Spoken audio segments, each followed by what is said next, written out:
What would you do if you discovered that everything your ancient, technologically superior civilization believed about a primitive species was completely wrong? Meet Zoyaxthala, a seasoned war chronicler from the mighty Vordak Empire, a species that has conquered 17 star systems and considers itself the apex of galactic evolution. For 3 centuries, she has documented the rise and fall of countless civilizations, always from the perspective of inevitable Vordak victory.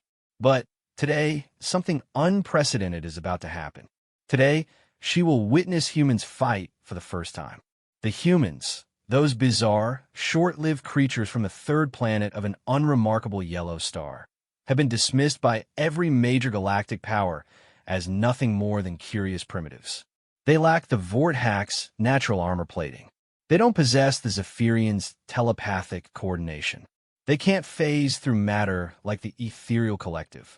By every measurable standard, they should be the weakest link in the galactic chain. Yet somehow, impossibly, these fragile beings have just declared war on the hegemony of Sarn, a coalition of 3 advanced species that has never known defeat. The entire galaxy is watching, expecting to witness the quickest subjugation in recorded history. Zoyaxthala has positioned her observation vessel at what she believes will be a safe distance to record humanity's final moments. She has no idea she's about to document something that will shatter every assumption her people have held for millennia. She's about to learn why humans don't just survive, they thrive in chaos. And why, when the heavens themselves seem to turn against them, they don't surrender. They fight back. Prepare yourself for a story that will redefine what it means to be human in a universe full of gods and monsters. This is the testimony that sparked the Great Reconsideration, the account that made an empire question everything it thought it knew about strength, courage, and the true nature of power. Zoyaxthala adjusted the quantum resonance collectors on her observation vessel for the 3rd time in 10 minutes, her 4-clawed hands trembling with anticipation. The chronicler had witnessed the fall of civilizations before, but never had she positioned herself to record what promised to be the most one-sided conflict in galactic history. The void of space stretched endlessly before her, punctuated by the distant gleam of stars and the faint energy signatures of 2 opposing fleets. To her left, arranged in the traditional Sarn battle formation, floated the combined armada of the hegemony. Over 2,000 vessels representing 3 of the galaxy's most feared warrior races. Their hulls gleamed with biometallic armor that could regenerate from almost any damage, while their weapon systems hummed with plasma charges capable of cracking moons. To her right, clustered in what appeared to be barely organized chaos, drifted the human fleet. 300 ships, if her sensors were reading correctly. Their vessels looked primitive by galactic standards. Crude metal constructions with none of the elegant bioengineering that marked truly advanced civilizations. No self-healing hulls, no telepathic coordination networks, no quantum entanglement communication systems. Just metal, explosives, and whatever passed for courage among these strange bipedal creatures. Zoyaxthala had studied the humans extensively in preparation for this chronicle. They were fascinating in their peculiarity. Unlike every other sapient species in known space, they had evolved not as apex predators, but as persistence hunters. They were neither the strongest nor the fastest creatures on their world, yet somehow they had climbed to the top of their planetary food chain through sheer stubborn refusal to give up. Even more bizarre, they seemed to have carried this trait with them to the stars. The war had started 3 standard cycles ago, when human exploration vessels had stumbled upon a Sarn mining operation in disputed space. Rather than retreating and seeking diplomatic solutions, as any rational species would do, the humans had done something unprecedented. They had demanded the Sarn leave immediately and return the territory to its original inhabitants, a primitive species called the Kithira that the Sarn had displaced centuries earlier. When the Sarn had responded with their typical mixture of amusement and contempt, explaining that the strong naturally ruled the weak in the galactic order. The human commander had said something that was now legendary across civilized space. The exact translation was disputed, but the general meaning was clear. Watch us. Now, 3 cycles later, as the hegemony fleet powered up their reality-warping weapons systems, Zuexthala wondered if the human commander regretted those words. Surely, they must realize the impossibility of their situation. The Sarn alone outnumbered them 6-1. Add in their allies, the crystal-bodied Nexari with their light-speed reflexes, and the gaseous Ithri who could phase through solid matter, and the humans faced odds that would have made even the legendary warrior philosophers of Arcturus consider surrender. Her sensors chimed softly, indicating that the hegemony fleet was charging their primary weapons. Standard Sarn doctrine called for an overwhelming initial strike designed to cripple enemy morale and infrastructure in the opening seconds of battle. It was a psychological warfare technique that had proven effective against dozens of species over the millennia. Zuexthala focused her recording equipment on the human fleet, expecting to capture their final moments. What she saw instead made her double-check her translation protocols. The humans were singing. Not just one ship, but the entire fleet. Her instruments detected radio transmissions filled with coordinated vocal harmonics. Hundreds of thousands of individual voices joining together in complex musical patterns. The song seemed to be coming from every vessel simultaneously, broadcast on open channels for anyone to hear. She quickly ran the vocals through her linguistic analysis programs. The translations were crude, but the meaning was unmistakable. They were not prayers to whatever gods humans worshipped. They were not funeral dirges or laments for their inevitable fate. They were battle songs. Songs about impossible victories against overwhelming odds. About warriors who laughed in the face of certain death. About love worth dying for, and causes that transcended individual survival.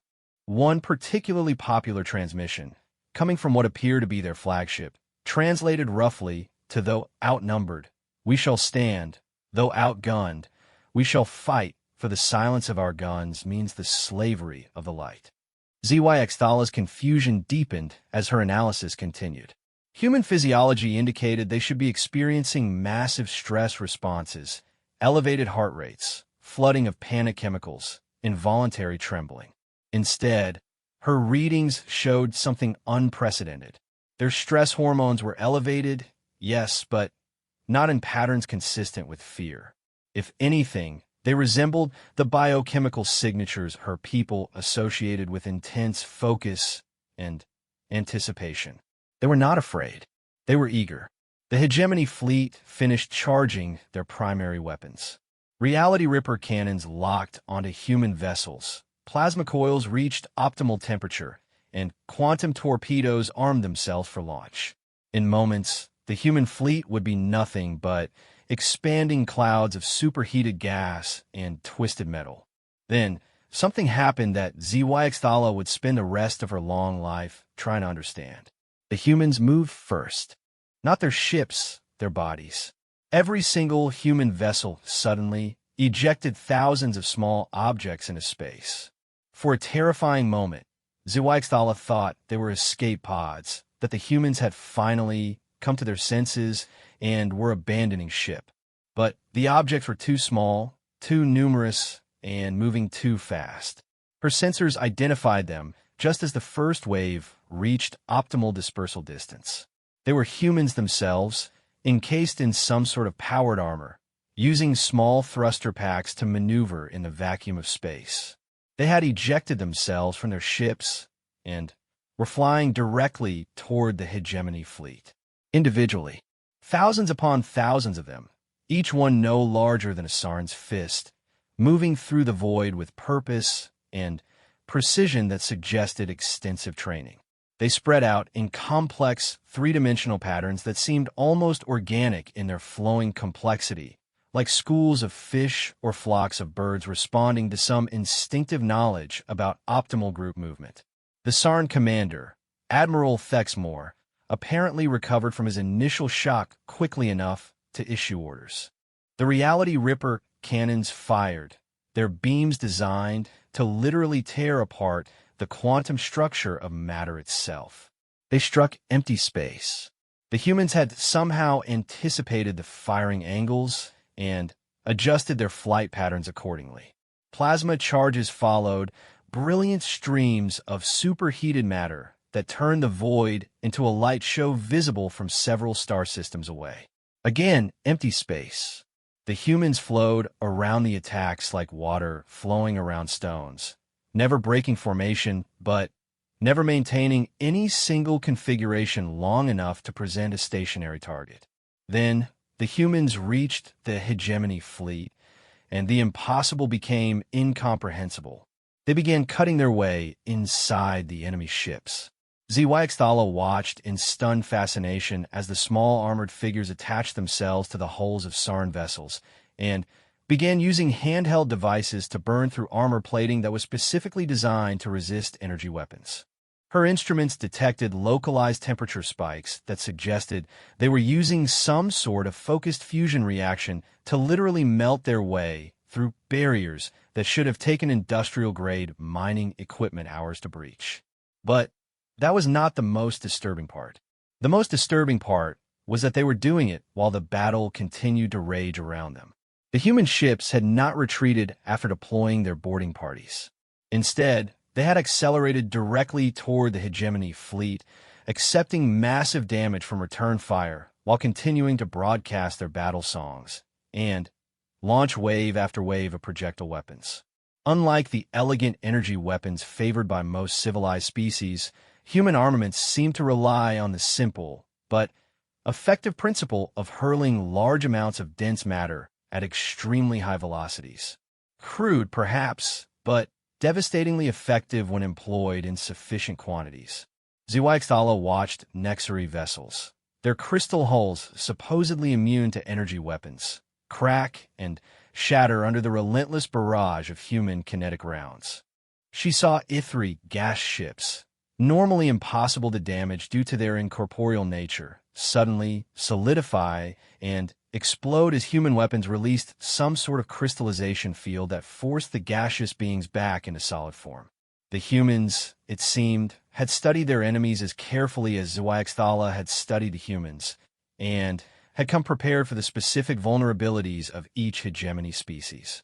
Admiral Thexmore's voice crackled across the communication channels, no longer containing its earlier contempt. He was demanding to know how the humans had developed countermeasures for abilities that were closely guarded military secrets. How had they known that Nexari crystal hulls would resonate at specific frequencies? How had they learned the precise energy signature needed to force Ithri matter in a solid phase? The human response came not from their admiral, but from what appeared to be a junior officer aboard one of their smaller vessels. The translation was clear and completely without fear. We asked the people you conquered. They were happy to tell us about your weaknesses. The implications of this statement seemed to ripple through the hegemony fleet like a shockwave. The Sarn had conquered dozens of species over the centuries, but they had always assumed their subjects were too intimidated and isolated to share information with potential resistance movements. The possibility that the humans had somehow made contact with suppressed populations across multiple star systems suggested a level of strategic thinking and preparation that transformed this from an impulsive human gesture into something far more calculated and dangerous. ZYXTALA realized she was no longer watching the last moments of human civilization. She was witnessing the opening moves of something that could reshape the balance of power in this entire sector of the galaxy. The humans had not simply declared war on the hegemony. They had spent years planning this moment, gathering intelligence, forming alliances, and developing weapons and tactics specifically designed to exploit every weakness in the hegemony's military doctrine. As the first human boarding parties breached the hulls of Sarn Command ships and began fighting their way toward the bridges, ZYXTALA understood that she was recording something unprecedented. For the first time in galactic history, a supposedly primitive species was not simply fighting for survival. They were fighting to win. The battle songs continued to broadcast across all frequencies, growing louder rather than softer as human casualties mounted. If anything, the loss of individual voices seemed to strengthen the resolve of those who remained. ZYX Thala's instruments detected something that defied every assumption about battlefield psychology. As human forces took damage, their performance improved rather than degraded. They were getting stronger as they got hurt. Her recordings would later show that this was the moment the hegemony fleet began to retreat. Not because they were losing ships, both sides were taking heavy casualties, but because their commanders finally understood what they were facing. These were not rational beings who would surrender when the cost became too high. These were creatures who seemed to draw strength from adversity itself. As the first hegemony vessel turned to flee, its hull breached in 17 places and its command structure compromised by human boarding parties, Admiral Thexmore's final transmission was detected across the battlefield. The translation was simple and carried the weight of a terrible realization. They do not fight like anything we have encountered before. They fight as though defeat is not a possibility. ZYX Thala watched the human fleet pursue the retreating hegemony forces, still singing their impossible songs, still pressing forward despite losses that should have broken their spirits. She began to understand that she had witnessed something that would require her to reconsider every assumption her civilization had made about the nature of strength, courage, and the true meaning of victory. The humans had not just fought the hegemony of Sarn. They had revealed that everything the galaxy thought it knew about warfare, about survival, about what made a species truly dangerous, was fundamentally wrong. And this was only the beginning. 3 days after the initial engagement, ZYX Thala found herself following the human fleet at what she hoped was a respectful distance. Her original mission to chronicle the swift defeat of an upstart species had transformed into something far more complex and significant. The humans had not only survived the encounter with the hegemony fleet, they had forced a tactical retreat and were now pursuing their enemies deeper into Sarn space. Her communications array chimed with an incoming transmission, causing her to momentarily panic. Had the humans detected her presence? Were they going to demand she cease her observations? The message, when it arrived, was completely unexpected. Chronicler Vessel, this is Captain Sarah Chun aboard the UHSV Defiance. We are aware of your presence and your purpose. You are welcome to continue your observations, but be advised that we are entering contested space where your safety cannot be guaranteed. We recommend maintaining current distance and activating all defensive systems. ZYX Thala stared at the message for several long moments. Not only had the humans been aware of her presence all along, but they were actually concerned for her welfare. This ran counter to every behavioral prediction her species had made about human psychology. Aggressive species focused exclusively on their enemies during combat operations. They did not spare attention for neutral observers who posed no threat. She sent back a brief acknowledgement, then focused her instruments on the human fleet. What she observed over the following hours continued to challenge her understanding of military doctrine and strategic thinking. The humans were not simply pursuing the retreating hegemony forces.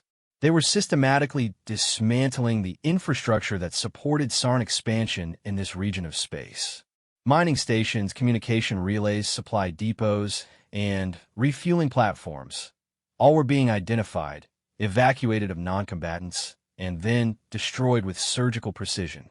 But it was how they were doing this that fascinated ZYX Thala. Rather than employing the brutal efficiency typical of most military operations, the humans were following protocols that seemed designed to minimize casualties among non-combatants while maximizing psychological impact on the hegemony command structure. At each installation, human forces would broadcast warnings in multiple languages, giving Sarn personnel time to evacuate. They would then board the facilities with small teams who seemed to know exactly which systems to disable to render the installation useless without causing catastrophic explosions that might harm fleeing civilians. Only after confirmation that all non-combatants had reached safe distance would they deploy their demolition charges. ZYX Thala had never heard of conquerors who warned their enemies before attacking. The practice seemed counterproductive from a military standpoint. It gave defenders time to prepare resistance and potentially call for reinforcements. Yet the humans continued this pattern at every target, as though the preservation of non-combatant lives took precedence over tactical advantage. Her analysis was interrupted by activity on the long-range sensors. 3 Sarn battle cruisers were approaching from the direction of the hegemony core worlds, moving at maximum speed with energy signatures suggesting they were charging heavy weapon systems. The reinforcements Admiral Thexmore had called for were arriving. ZYX Thala expected the human fleet to take defensive positions or perhaps retreat to preserve their forces for future engagements. Instead, Captain Chen's voice crackled across the communication frequencies with orders that seemed to confirm every suspicion about human irrationality. All vessels, this is Defiance Actual. We have incoming Sarn reinforcements. Standard boarding protocols remain in effect. Remember, we're not here to destroy ships. We're here to liberate the crews trapped inside them. Liberate the crews? ZYX Thala ran the translation through her linguistic processors 3 times to ensure accuracy. The humans were planning to board enemy vessels not to capture or eliminate their crews, but to free them from what they apparently considered an oppressive command structure.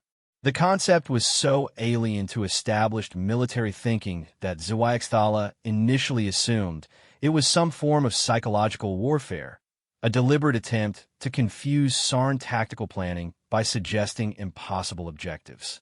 But as she observed the human fleet repositioning for the incoming engagement, their actions suggested complete sincerity. The 3 Sarn battle cruisers dropped out of faster-than-light travel approximately 1 million kilometers from the human position. They immediately began charging their Reality Ripper weapons while broadcasting demands for human surrender. The response from Captain Chen was polite but firm. Sarn vessels, this is Captain Sarah Chun of the United Human Space Navy.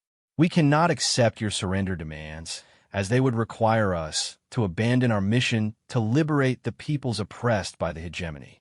However, we are prepared to offer you the opportunity to surrender to us. Your crews will be treated according to established protocols for prisoners of war, and any who wish to defect to our cause will be welcomed with full rights and protections. The silence that followed this transmission lasted nearly 30 seconds, an eternity in the context of space combat communications. When Admiral Kextoes finally responded from the lead Sarn vessel, his voice carried a mixture of confusion and outrage that ZYX Thala's equipment translated perfectly. Human vessel, your species numbers barely 8 billion individuals across 3 worlds. The Sarn Empire commands the loyalty of 200 billion citizens across 47 star systems. You cannot seriously believe that 300 ships crewed by primitives pose a threat to our civilization. Captain Chen's response was immediate and carried an undertone that ZYX Thala was beginning to recognize as typically human, a combination of amusement and absolute determination. Admiral, you're absolutely right about the numbers. But numbers aren't everything. 3 days ago, your species believed humans were insignificant. Today, you're sending reinforcements to deal with us. Tomorrow, you might discover that what makes us dangerous isn't our size or our technology or our weapons. It's the fact that we genuinely believe every sapient being deserves freedom, and we're willing to fight for that belief even when the odds are impossible. The Sarn ships opened fire. Reality Ripper beams lanced through space toward the human fleet, their quantum distortion fields capable of literally unmaking the molecular bonds that held matter together. The humans scattered, their ships moving in patterns that seemed choreographed despite the apparent chaos. Unlike the tight formations favored by most military doctrines, human vessels operated as semi-independent units that could support each other while maintaining maximum maneuverability. But, once again, the most shocking aspect of human tactics was not their ship movements. It was what happened next. Human personnel began ejecting themselves from their vessels, just as they had during the initial engagement. But this time, instead of deploying in boarding configurations, they spread out into what appeared to be rescue formations. As the battle raged around them, these small figures in powered armor began moving toward the Sarn ships with purpose that defied military logic. Zwyxthala watched in fascination as the first human boarding parties reached the Sarn battlecruisers and began cutting their way inside. But instead of fighting their way to the bridges or the engine rooms, they headed directly for the crew quarters and the detention levels where Sarn vessels traditionally held their conscripted personnel. The genius of this strategy became apparent within minutes. The Sarn military relied heavily on forced conscription from conquered peoples, using implanted control devices to ensure loyalty and compliance. While the Sarn themselves were formidable warriors, nearly 60% of their crew complement on any given vessel consisted of enslaved personnel from dozens of different species. The humans had somehow learned to disable the Sarn control implants. Zwyxthala's instruments detected localized electromagnetic pulses consistent with the deactivation of neural interface devices. As human boarding parties moved through Sarn vessels, they were systematically freeing the enslaved crews and providing them with weapons and equipment to fight against their former captors. Within an hour, 2 of the 3 Sarn battlecruisers were experiencing internal rebellions as their conscripted personnel turned against the Sarn command staff. The third vessel, apparently realizing what was happening aboard its sister ships, attempted to activate emergency protocols that would have killed all aboard rather than allow the ship to fall into enemy hands. The human response to this potential atrocity was swift and decisive. Rather than allowing the Sarn to commit mass murder, human engineers aboard nearby vessels managed to override the self-destruct sequence remotely, while additional boarding parties fought their way to the ship's critical systems to prevent any further attempts at mass casualty events. Captain Chen's voice broadcast across all frequencies as the final Sarn vessel surrendered, its bridge crew overwhelmed by the combined forces of human boarders and their own former slaves. This is defiance actual to all personnel, human and otherwise. Secure all prisoners and treat them according to established humanitarian protocols. Medical teams to all vessels for treatment of injured. Intelligence teams begin debriefing of voluntarily cooperating personnel. And remember, anyone who wants to join our cause is welcome, regardless of their species or their previous affiliations. Zwyxthala watched the aftermath of the battle with growing amazement. The humans were not behaving like conquerors. They were treating captured Sarn personnel with the same care they showed their own wounded. Medical teams moved freely between ships, providing treatment to anyone who needed it regardless of species or previous loyalty. Former slaves were offered the choice of repatriation to their home worlds or joining the human cause, with no apparent pressure to choose any particular option. Most remarkably, several Sarn officers were observed in apparently voluntary conversations with human intelligence specialists, providing information about hegemony military structures and strategic planning. When Zwyxthala analyzed the body language and stress indicators of these interactions, she found no evidence of coercion or torture. The Sarn were cooperating because they wanted to. As her instruments continued monitoring the human fleet, Zwyxthala began to understand something profound about human warfare. They were not fighting to dominate or to acquire territory or resources. They were fighting to spread an idea. The concept that freedom was a universal right that transcended species boundaries. And that idea was proving to be more powerful than any weapon the hegemony possessed. The communications array chimed again with another message from Captain Chen. Chronicler vessel, we will be moving deeper into Sarn space within the next 12 hours. Our intelligence indicates the presence of several forced labor camps in this sector that require immediate liberation. If you choose to continue documenting our operations, please be aware that hegemony response forces are likely to be significantly larger and more desperate than what we have encountered thus far. ZYX spent several minutes considering her options. Her original mission had been to record the defeat of an inferior species. Now she found herself documenting what appeared to be the beginning of a galaxy-wide revolution. The smart choice would be to return to Vorthack space with the recordings she had already gathered. Instead, she sent back a simple message. Defiance, this is Chronicler ZYX. I will continue to observe and record. The galaxy needs to understand what you're doing here. As the human fleet began moving toward their next objective, still broadcasting their battle songs, and still accepting the surrender of any enemy personnel who chose to join them, ZYX realized that she was no longer simply chronicling a military campaign. She was documenting the birth of something entirely new in galactic civilization, a force that fought not for conquest, but for liberation, not for dominance, but for justice, not for their own species, but for the fundamental rights of all sapient life. The humans were not just fighting a war. They were changing the rules of what war itself could accomplish. 2 weeks into what historians would later call the Liberation Campaign, ZYX found herself witnessing something that challenged every assumption about the nature of galactic civilization. The human fleet had grown from 300 vessels to over 800, but most of the new ships were not human constructions.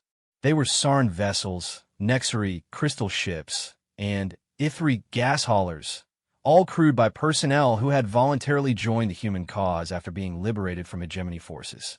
The transformation was remarkable not just in its scope, but in its execution.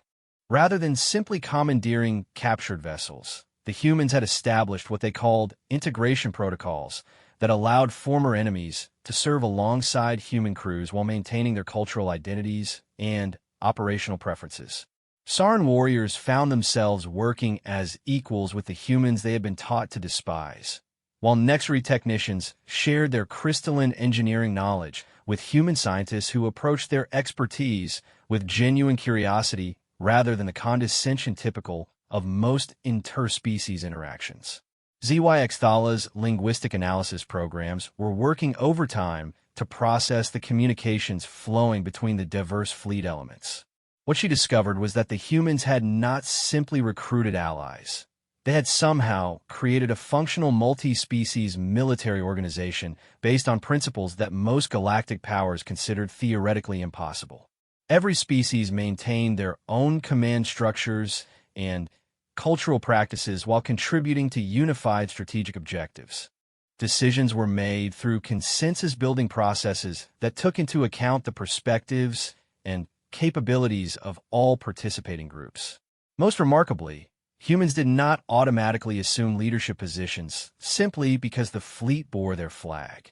Command assignments were based on expertise and aptitude, resulting in Sarn officers commanding human crews and Nexari engineers overseeing mixed-species technical teams. The philosophical implications were staggering.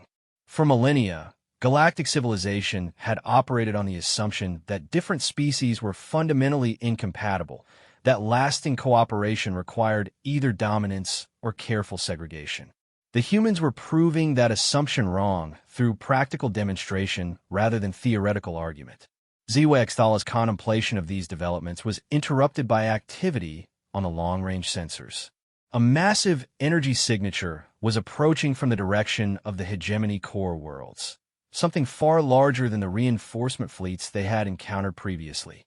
When the contact resolved into visual range, her analysis systems identified it as a Sarn world ship, a mobile battle station the size of a small moon that represented the ultimate expression of hegemony military might.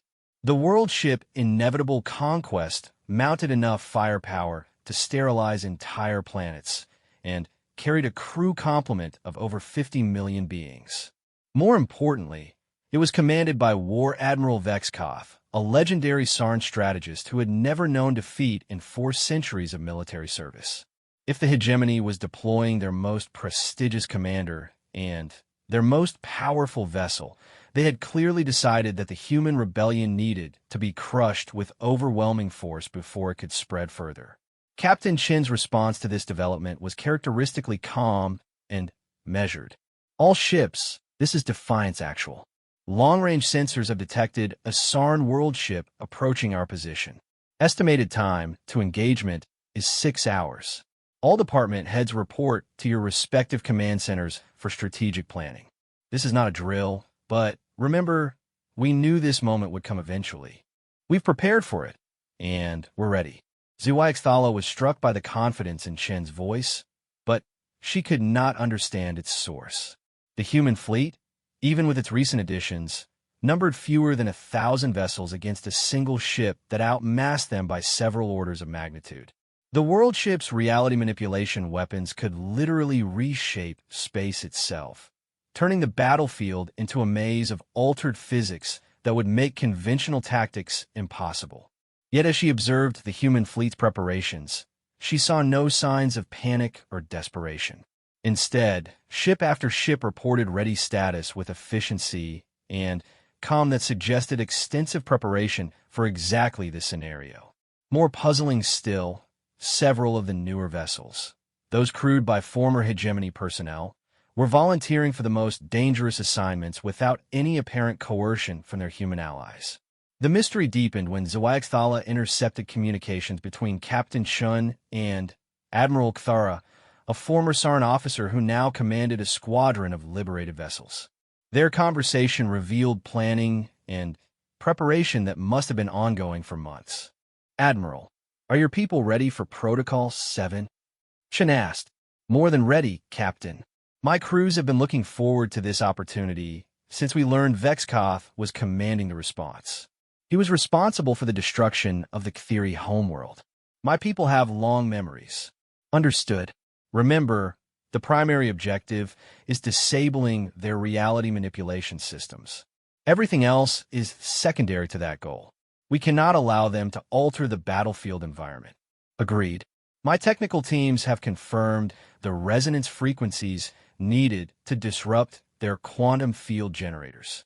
We will need approximately 12 minutes of uninterrupted access to implement the countermeasures. You'll have it. Prometheus' team has volunteered for the initial insertion. They understand the risks." Zuaixthala ran quick calculations on the implications of what she was hearing. The humans and their allies were planning to board a world ship, a vessel specifically designed to be impregnable to boarding actions. More than that, they intended to disable technology that was barely understood by the species that had created it. The plan sounded like collective suicide. 5 hours later, as the world ship Inevitable Conquest dropped out of faster-than-light travel and began charging its reality manipulation weapons, Zuaixthala understood that she was about to witness either the greatest military disaster in human history or something that would rewrite the tactical manuals used by every spacefaring civilization.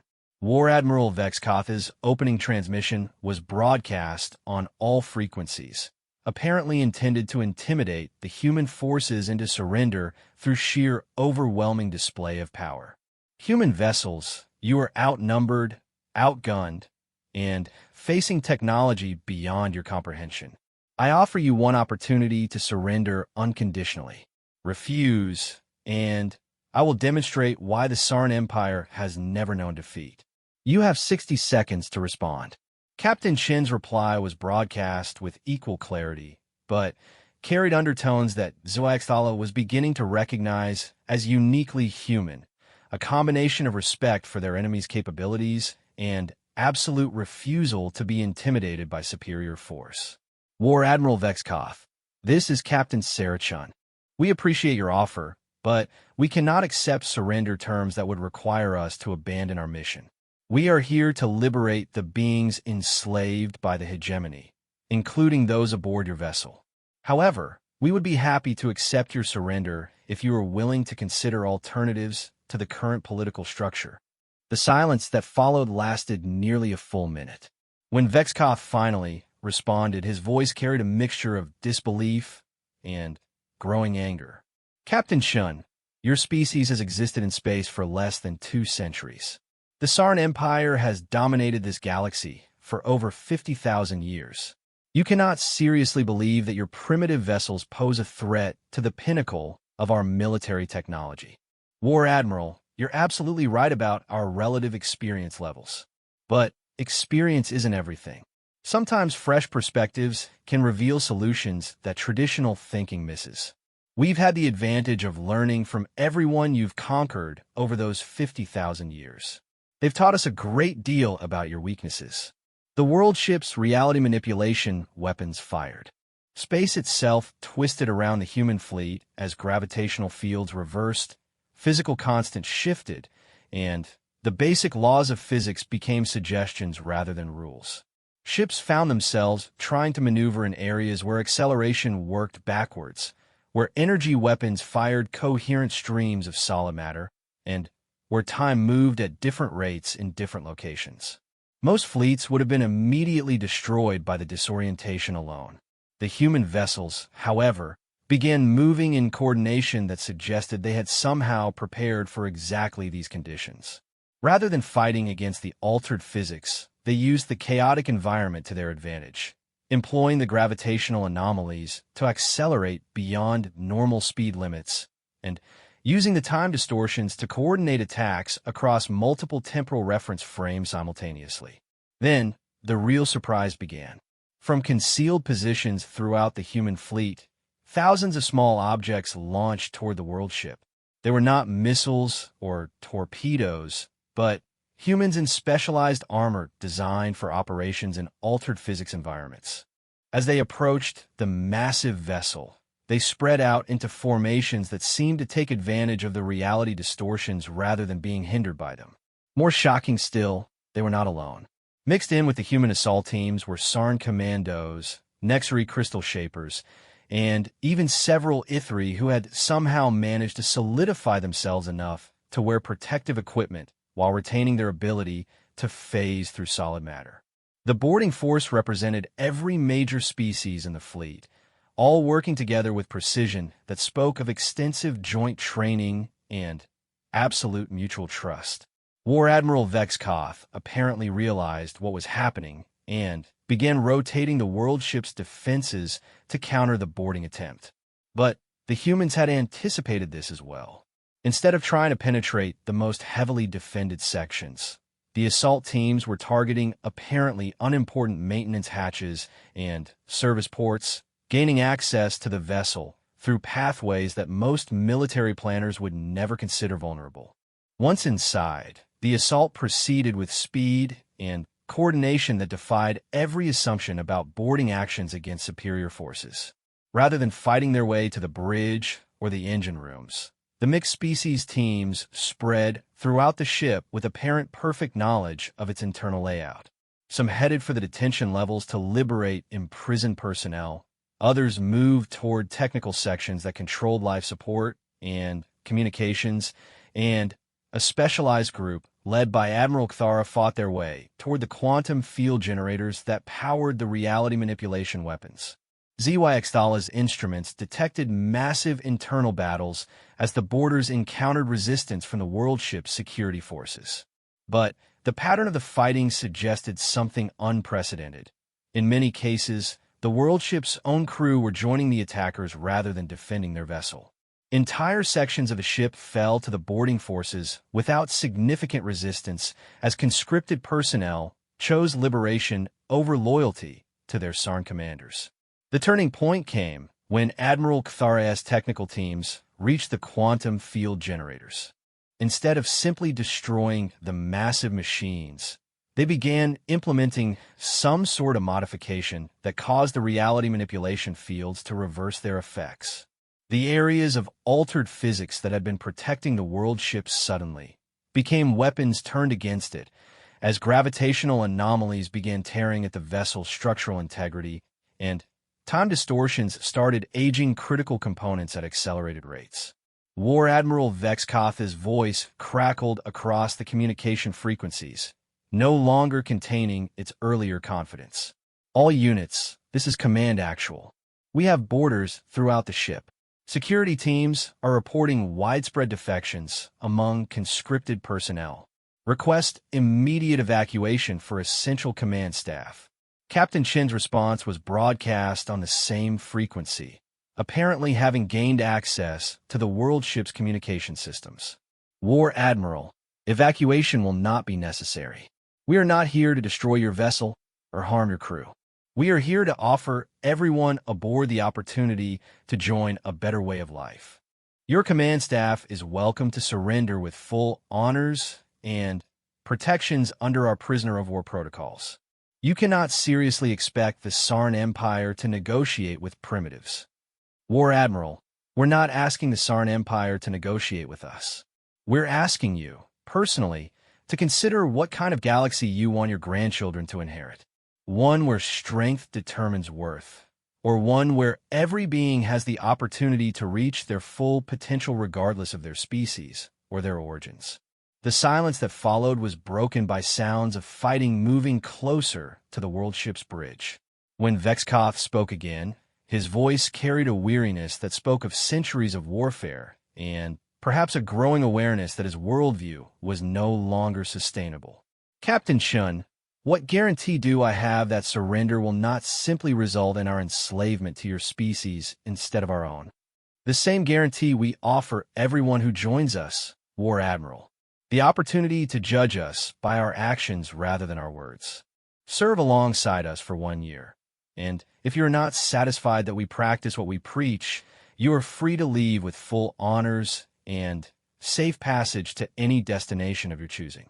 As ZYXThala watched the world ship's weapons power down and saw escape pods launching containing Sarn command personnel who chose exile over surrender, she realized that she was witnessing something that transcended military tactics or strategic innovation.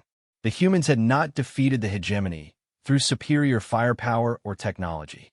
They had won by offering something that none of the combatants had experienced before: the genuine possibility of a civilization based on cooperation rather than domination, on mutual respect rather than force, and on the radical idea that former enemies could become trusted allies. The world ship Inevitable Conquest became the flagship of what its crew voted to rename the New Beginning, crewed by a mix of humans, liberated Sarn, Nexury technicians, and dozens of other species who had found in the human cause something worth fighting for rather than simply something to fear. The transformation of the world ship Inevitable Conquest into the New Beginning marked a turning point that sent shockwaves throughout the galaxy. ZYXThala's long-range communication arrays detected frantic transmissions between hegemony worlds as news of the vessel's capture spread. More significantly, her instruments began picking up signals from previously unknown sources, coded messages from resistance movements on worlds that had been considered completely pacified by Sarn rule. The humans had done more than defeat a world ship. They had provided proof that the hegemony could be challenged, that their most powerful weapons could be turned against them, and that their own personnel could be convinced to abandon their cause. The psychological impact was immeasurable. Captain Shun seemed to understand the significance of the moment.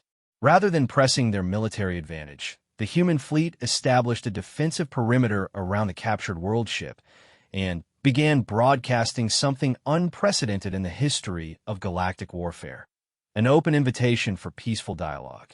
To all beings throughout this sector, Chen's voice carried across multiple star systems. We wish to make clear our intentions and our principles. We're not conquerors.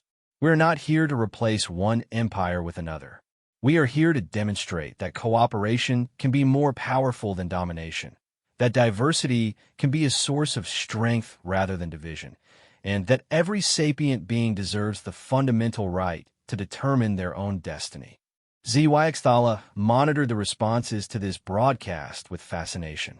Traditional military doctrine suggested that such an announcement would be seen as weakness, an invitation for enemies to prepare countermeasures while the humans revealed their positions and capabilities. Instead, the messages began arriving within hours, first from nearby systems, then from across the sector, and finally from civilizations that had never had contact with humans before. Some are offers of support from resistance movements that have been operating in secret for decades.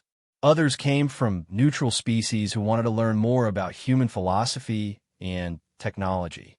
Most remarkably, several arrived from within the hegemony itself, Sarn military commanders who expressed interest in arranging ceasefires to allow for direct negotiations. The human response to these overtures revealed organizational capabilities that challenged every assumption about their primitive status. Rather than treating each contact as a separate diplomatic initiative, they established what they called regional coordination councils, multi-species governing bodies that included representatives from every group that wanted to participate in determining the future of their local space. HFY watched these councils form with growing amazement. Humans did not automatically assume leadership roles or impose their cultural values on other species. Instead, they facilitated discussions between groups that had been enemies for centuries, helping them find common ground while respecting their fundamental differences. The process was slow and sometimes chaotic, but it produced agreements that seemed to satisfy all participants rather than simply favoring the strongest faction. The first major test of these new cooperative structures came when long-range sensors detected a massive hegemony fleet approaching from the core worlds. The force included 12 world ships, over 10,000 support vessels, and crew complements representing the full military might of 3 species that had never before faced a serious challenge to their dominance. War Marshal Zexthor, Supreme Commander of Hegemony Forces, opened communications with a demand for unconditional surrender that carried the weight of absolute certainty in ultimate victory. Human fleet and all affiliated vessels, you are surrounded and outnumbered by margins that make resistance futile. Your capture of a single world ship was an impressive tactical achievement, but it cannot overcome the fundamental reality that you face the combined military might of 57 star systems. Surrender immediately, and your crews will be granted prisoner of war status. Continue this rebellion, and we will be forced to demonstrate why the hegemony has maintained order in this galaxy for millennia. The response came not from Captain Shin alone, but from the Regional Coordination Council that now represented over 40 different species and political entities. The spokesperson was Admiral Kthara, the former Sarn officer whose transformation from enemy to ally had become a symbol of the human cause. War Marshal Zexthor, this is Admiral Kthara speaking for the United Liberation Fleet and the peoples we represent. We appreciate your offer of prisoner of war status, but we must respectfully decline. We are not rebels fighting against legitimate authority. We are free beings defending our right to self-determination against forces that seek to impose domination through violence and terror. Kthara, you were one of our most decorated officers. How could you betray everything the Empire represents? War Marshal, I have not betrayed the Empire. I have simply discovered that there are principles more important than imperial power. The humans taught me something that centuries of Sarn military doctrine never addressed. That true strength comes not from the ability to destroy your enemies, but from the capacity to transform them into allies. Philosophical nonsense. The strong rule the weak. That is the natural order of the universe. Perhaps, War Marshal, but the humans have shown us that there is a difference between strength and power, between natural order and imposed tyranny. They have proven that cooperation can accomplish things that domination never could. They have built something here that is worth defending, even against impossible odds. The Hegemony Fleet opened fire with a coordinated assault that turned the local space into a storm of reality-warping energy and matter-disrupting fields. 12 world ships firing simultaneously created overlapping zones of altered physics that should have made any organized defense impossible. The human fleet scattered into seemingly random patterns, their ships disappearing into probability clouds and dimensional folds as space itself became unreliable. But once again, the humans had prepared for conditions that most species would have considered unmanageable. Rather than fighting against the chaotic environment, they used it as camouflage, emerging from probability storms to launch surgical strikes against hegemony vessels before disappearing back into the altered physics fields. More importantly, they were not fighting alone. The captured world ship New Beginning had been modified over the past weeks by teams of human engineers working alongside Nexury quantum specialists and three-dimensional theorists. When it activated its own reality manipulation systems, the effect was not to create more chaos, but to establish zones of stable space-time that served as rallying points for the Liberation Fleet. ZYX Thala's instruments detected something that defied every prediction about large-scale space combat. The Liberation Forces were not simply surviving the hegemony assault.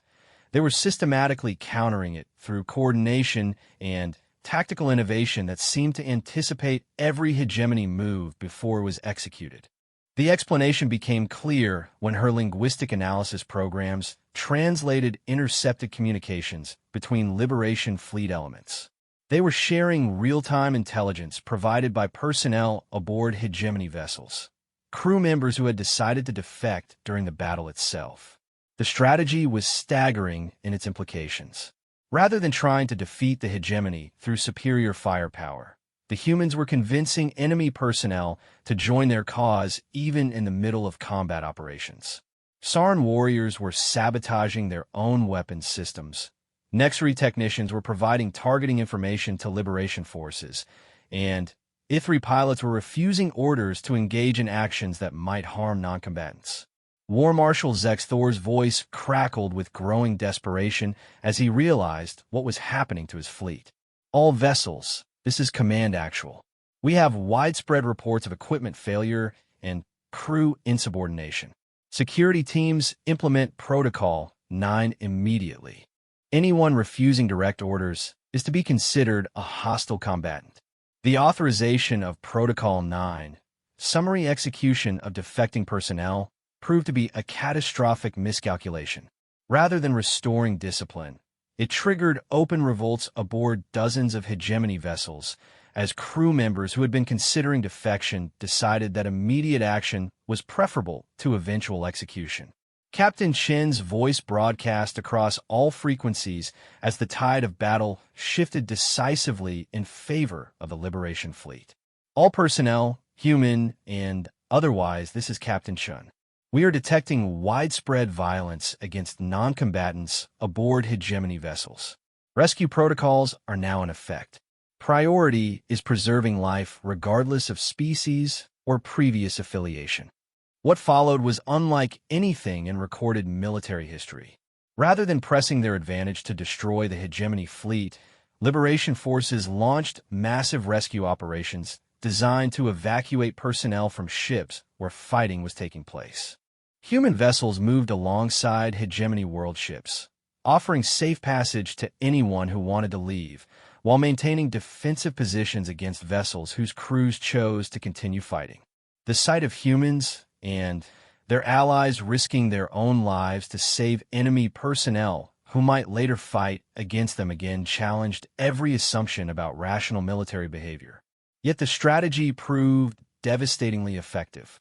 Within hours, 8 of the 12 hegemony world ships had been abandoned by their crews, while the remaining 4 found themselves increasingly isolated as their support vessels defected or requested evacuation. War Marshal Zex Thor, aboard one of the few remaining loyal vessels, made a final transmission that carried the weight of a civilization beginning to understand that its fundamental assumptions about power and control had been proven wrong. Captain Chun, in 4 centuries of military service, I have never encountered anything like your tactics or your personnel. You fight as though you believe that every individual life has value regardless of their species or their loyalties. You treat enemies with more consideration than most commanders show their own troops. You have convinced my own officers to abandon their sworn oaths, not through fear or bribery, but through demonstration of principles they find more compelling than imperial duty. War Marshal, we fight the way we do because we genuinely believe that every sapient being deserves respect and the opportunity to choose their own path. Your officers abandoned their oaths because they discovered something worth fighting for rather than simply something to fear. We would be honored to have you join us in building a different kind of future. And if I refuse, then you are free to leave with our blessing and our assurance that you will not be pursued or harassed. The choice is yours, as it should be for everyone. The pause that followed lasted nearly 5 minutes. When Zex Thor spoke again, his voice carried a mixture of confusion and genuine curiosity. Captain Shun, what guarantee do I have that this cooperative civilization you describe can actually function on a galactic scale? What prevents it from collapsing into chaos when different species have conflicting interests? The same thing that prevented our fleet from collapsing during this battle, War Marshal. The recognition that our differences make us stronger rather than weaker, and our shared commitment to finding solutions that work for everyone rather than just the most powerful. We can't guarantee success, but we can promise you the opportunity to help us try. As ZYXTALA watched the remaining hegemony vessels power down their weapons and begin evacuation procedures, she realized that she was witnessing something that would reshape the political structure of the entire galaxy. The humans had not conquered the hegemony. They had convinced it to evolve into something entirely new. The battle had ended not with victory and defeat, but with transformation and choice. And as rescue ships moved between the scattered fleets, carrying beings of dozens of species toward an uncertain but hopeful future, ZYXTALA understood that the heavens themselves had indeed trembled in response to what she had witnessed. But the trembling was not from fear. It was from the birth of possibilities that had never existed before in galactic civilization. 6 months after the engagement that historians would call the Great Transformation, ZYXTALA found herself orbiting a world that defied every prediction about post-conflict reconstruction. The planet below had once been Sarnthok Prime, the administrative capital of an entire sector under hegemony control. Now it served as the headquarters of something unprecedented, a multi-species governing council that included representatives from over 200 different worlds and species. The surface of the planet showed the physical evidence of the transformation. Sarn military installations had been converted into schools and research facilities. Detention centers that had once held political prisoners now housed diplomatic complexes where former enemies worked together to establish new frameworks for interstellar cooperation. Most remarkably, the planet's orbital defense platforms had been modified into shipping and communication hubs that facilitated trade and cultural exchange rather than military dominance. ZYXTALA's instruments detected activity levels that exceeded anything the world had experienced under hegemony rule. Ships from dozens of species moved in carefully coordinated patterns that maximized efficiency while accommodating the different technological capabilities and cultural preferences of their crews. The communication networks buzzed with translations flowing between languages that had never been in direct contact before, as beings who had been separated by conquest and fear began to discover common interests and shared aspirations. Her contemplation of these developments was interrupted by an incoming transmission from Captain Shun, who was now serving as something called a regional coordination facilitator, a position that seemed to involve helping others make decisions rather than making decisions herself. Chronicler ZYXTALA, this is Sarah Chun. We wanted to extend an invitation for you to visit the surface and observe our governance processes firsthand. We understand that your people value accurate historical records, and we believe your observations could help other civilizations understand what we're trying to accomplish here. ZYXTALA considered the invitation carefully. Her original mission had been completed months ago, but she had found herself unable to leave. The transformation she was witnessing represented something entirely new in galactic civilization, and her scientific training demanded that she document it thoroughly. More personally, she had developed a deep curiosity about how sustainable these human-inspired changes might prove to be. She accepted the invitation and found herself descending toward a world that challenged every assumption about interspecies relations. Her shuttle was met by a delegation that included 3 former hegemony officials who now served as elected representatives of their constituent populations, 2 human diplomats who seemed to function as facilitators rather than decision-makers, and Admiral Kthara, whose transformation from Sarn military commander to liberation leader had made her a symbol of the changes sweeping through this region of space. Chronicler Xthala, Admiral Kthara greeted her with what appeared to be genuine warmth. Welcome to what we hope will become a model for galactic civilization. We are honored to have you witness what we've been able to accomplish through cooperation rather than conquest. The tour that followed provided HFY Sci-Fi with insights that would reshape her understanding of political science and social organization. The governance structures that had emerged were unlike anything in recorded history. Neither the authoritarian hierarchies typical of military powers nor the chaotic assemblies that characterized most democratic experiments between different species. Instead, they had created what they called nested consensus councils, decision-making bodies that operated at multiple levels simultaneously. Local issues were handled by communities that included all beings living in a particular area, regardless of their species of origin. Regional matters were addressed by councils that included representatives from each local community. Galaxy-spanning concerns were managed by assemblies that included delegates from every participating world. Most remarkably, the system included formal mechanisms for dissent and withdrawal. Communities that disagreed with regional decisions could opt out of specific policies while remaining part of the broader cooperative structure. Individuals who found themselves unable to accept the consensus of their local community were guaranteed assistance in relocating to areas where their values and preferences would be better accommodated. The practical implementation of these principles was demonstrated during HFY Sci-Fi's visit to a council session dealing with resource allocation for terraforming projects on worlds damaged during the previous decades of hegemony rule. The debate included perspectives from species with radically different approaches to environmental management, representatives of populations who had suffered under different types of oppression, and technical experts whose knowledge was essential for project success. What struck HFY Sci-Fi most forcefully was that the humans in the room did not dominate the discussion. Captain Chun and her colleagues functioned primarily as facilitators, helping other participants clarify their positions and find areas of potential agreement. When technical disputes arose, they deferred to species with greater expertise. When cultural sensitivities needed to be addressed, they supported the affected communities in explaining their concerns rather than attempting to interpret those concerns themselves. The decision-making process was slow and sometimes frustrating, but it produced agreements that seemed to satisfy all participants rather than simply favoring the most powerful factions. More importantly, the process itself seemed to be building relationships and understanding between groups that had been enemies for centuries.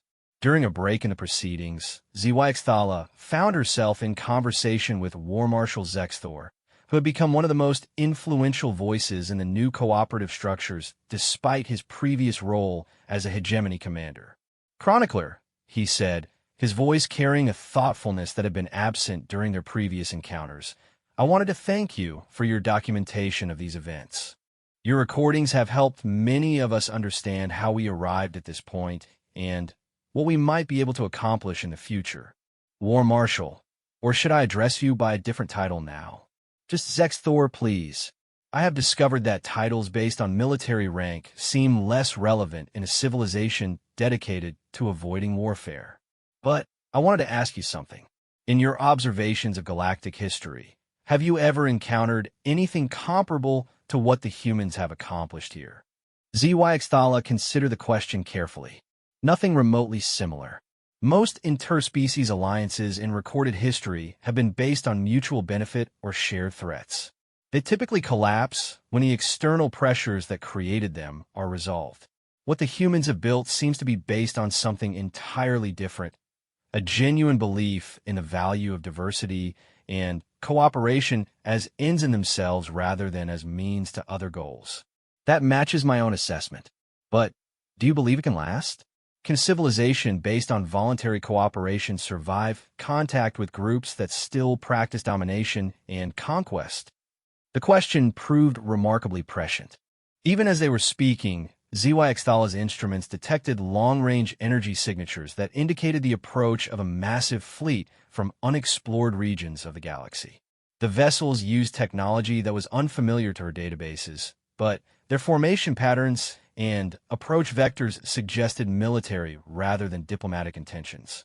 Within hours, the new arrivals had established a perimeter around the system and were broadcasting demands in a language that required several attempts to translate accurately. When the linguistic analysis finally resolved, the message was both familiar and chilling. Primitive species of this system, you will surrender immediately to the authority of the dominion of eternal order. Your chaotic experiments in interspecies cooperation are an affront to the natural hierarchy that governs all civilized space. You have 72 standard time units to demonstrate your submission by executing your leadership and offering your populations for proper placement within our administrative structures. Captain Chin's response was broadcast within minutes, carried on frequencies that reached every world in the region and beyond. Her voice carried the same calm determination that had characterized human communications throughout the transformation, but now it spoke for a civilization that included hundreds of species and billions of beings.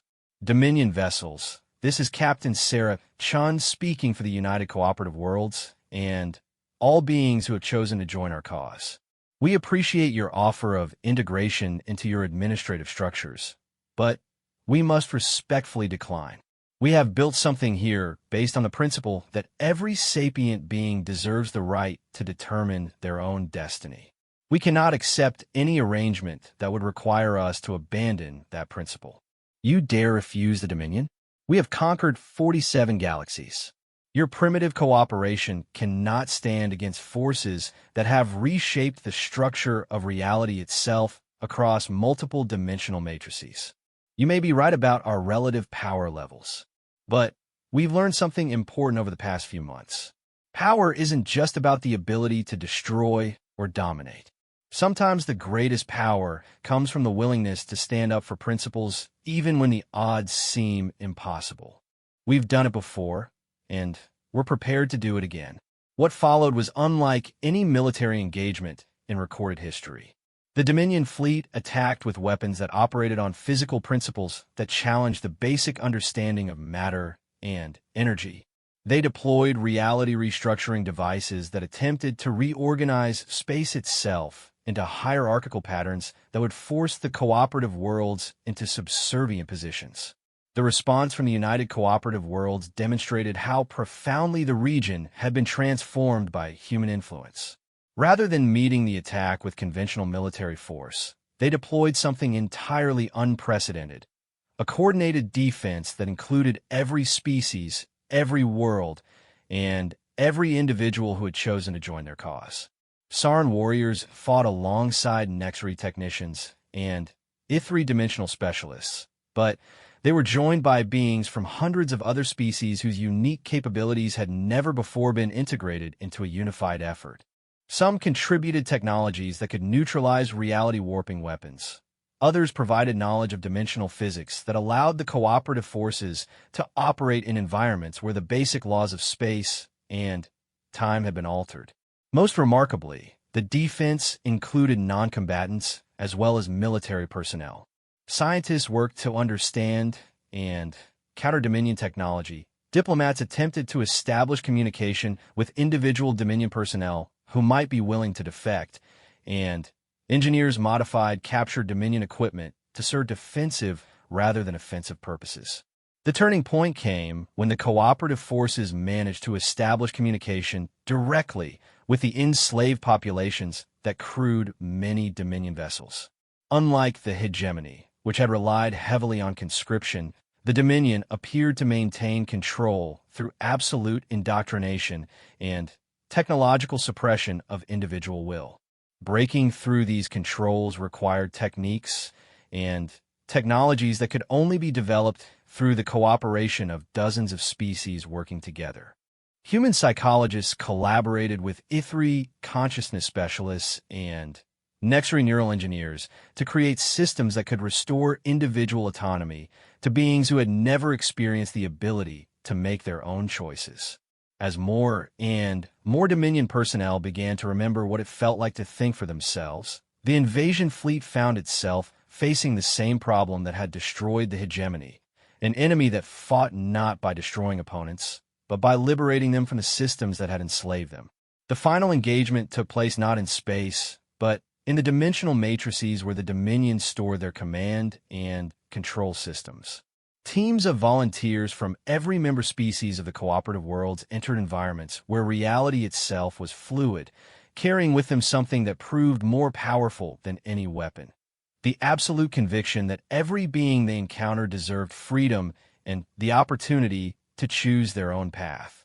When the dimensional fortresses fell and the Dominion's control systems collapsed, the result was not the destruction of the invading fleet, but its transformation into something entirely new. Billions of beings who had never known freedom found themselves able to choose their own destinies for the first time in their existence. Many chose to return to their home dimensions to share what they had learned. Others decided to join the cooperative worlds and contribute their knowledge and capabilities to the ongoing project of building a civilization based on voluntary cooperation rather than forced submission. As HFY watched the integration of former Dominion personnel into the cooperative structures, she realized that she had witnessed something that transcended military victory or political revolution. The humans and their allies had not simply defeated another empire. They had demonstrated that the fundamental assumptions underlying galactic civilization for millennia were not only wrong, but unnecessary. They had proven that beings of different species could work together as equals, that diversity was a source of strength rather than division, and that cooperation could accomplish things that conquest never could. Most importantly, they had shown that these principles could survive and thrive even when challenged by forces that seemed overwhelmingly superior.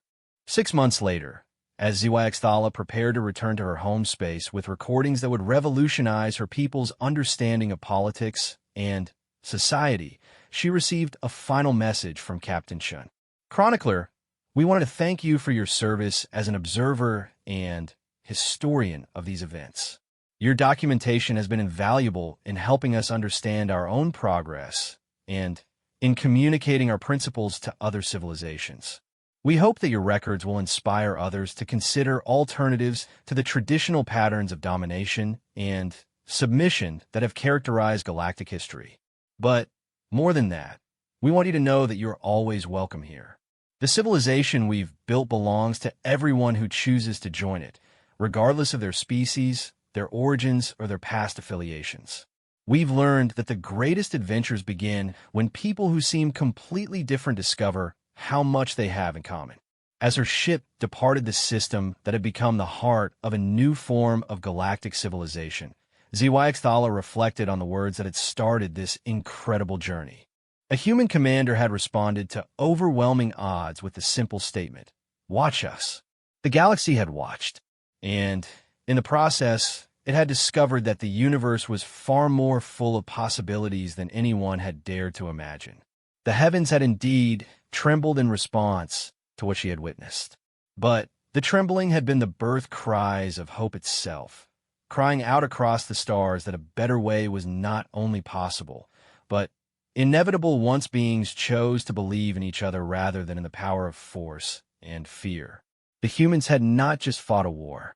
They had given birth to a new chapter in the story of galactic civilization, one where every being could write their own destiny among the stars.